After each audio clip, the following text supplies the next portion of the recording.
So I think it's really important to recognize in terms of fatal outcomes, eating disorders are the number one most deadly of all mental illnesses. And so you want to keep that in consideration at all times. Some of it is hopelessness that can lead to things like suicide, which is an actual significant risk for these patients.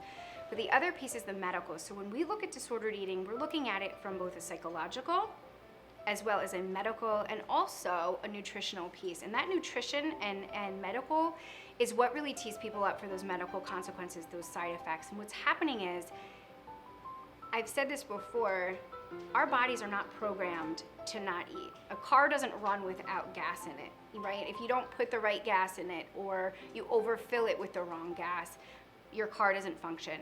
If you don't fill it right, your car doesn't function. That is nutrition, right? And your engine is your body.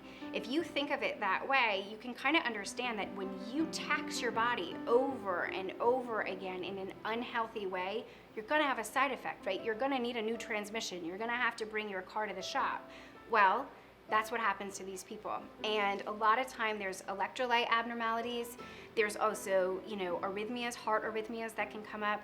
But there's also things that we're learning over time about someone's ability to think clearly, so their ability to process things in a reasonable way can be changed.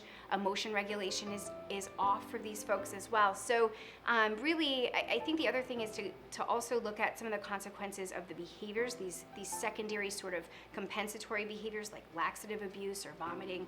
There's esophageal ruptures that can happen. There's other medical concerns like chronic constipation and other IBS-related concerns, to the point where patients can be dependent on things like laxatives in order for their body to even process food. There's slow gastric emptying. There's other things that otherwise wouldn't have probably happened to this person had they not engaged in disordered eating. And a combination of all of those things leads to things like fatal arrhythmias, dehydration that can cause death. And these people are at real risk.